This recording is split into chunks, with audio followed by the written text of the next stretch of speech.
Hello guys, તમારું સ્વાગત છે મારી ચેનલ પર Pooja kitchen. Please like and subscribe to my channel and press the bell icon for more videos. આપણે બનાવશું દાળ ઢોકળી. આપણે લોટ લઈ લીધો છે, એમાં આપણે હળદર, થોડું લાલ મરચું, સ્વાદ અનુસાર મીઠું, કાપેલી કોથમીર અને અજમોને આવી રીતના વાટી લેવાનું છે. આ બધું સરસ રીતે આપણે મિક્સ કરી લેવાનું છે અને થોડું તેલ. બધું સરસ રીતે મિક્સ થઈ ગયું છે. હવે આપણે પાણી નાખીને લોટ બાંધી દેવાનો છે. થોડું પાણી નાખવાનું, બહુ ઢીલો નથી કરવાનો. રોટલીના લોટ કરે એવો જ આપણે બાંધવાનો છે લોટ. હવે આપણે જોઈ શકીએ છીએ આપણો લોટ બંધાઈ ગયો છે. હવે આપણે એને રેસ્ટ કરવા મૂકી દઈશું. હવે આપણે દાળને બ્લેન્ડ કરી દઈશું.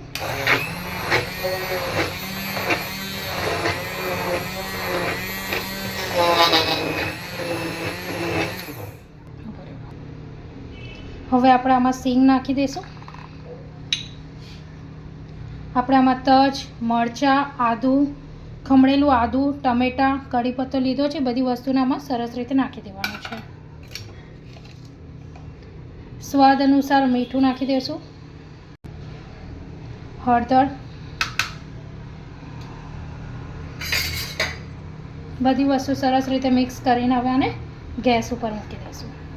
આપણે જોઈ શકીએ છીએ કે આપણો લોટ સરસ રીતે મસળી લીધો છે અને સોફ્ટ બી થઈ ગયો છે. આપણે જોઈ શકીએ છીએ આપણી દાળ થોડીક ઉકળી ગઈ છે. હવે આપણે એમાં ગોળ નાખી દઈશું.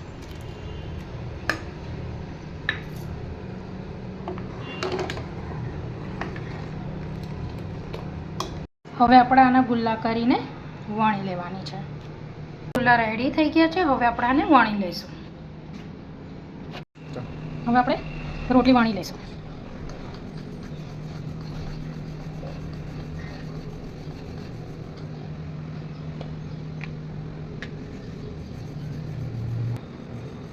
હવે આપણી વણાઈ ગઈ છે. હવે હું તમને બતાવી દઉં કે કેટલી પતલી રાખવાની છે. આટલી પતલી રાખવાની છે. હવે આપણે આને કટ કરી લઈશું.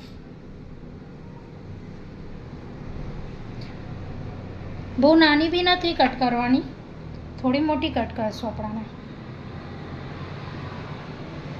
હવે આપણી કટ થઈ ગઈ છે. હવે આપણે જોઈ શકીએ છીએ આપણી દાળ સરસ ઉકળી ગઈ છે. હવે આપણે એને ગેસ ધીમો કરી દઈશું. હવે આમાં કટ કરેલી બધી દાળ ઢોકળી નાખી દેવાની છે.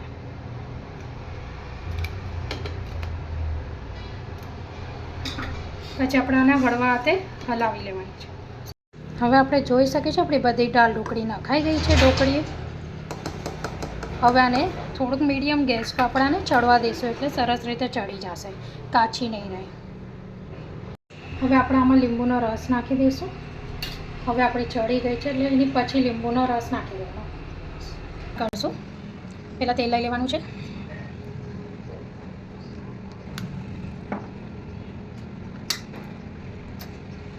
વઘારમાં હવે રાઈ નાખી દઈશું.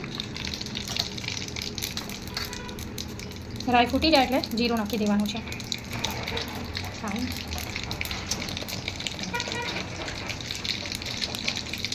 હવે કઢી પત્તો, હિંગ, લાલ મરચું, આ બધી વસ્તુ બરાબર વઘારમાં.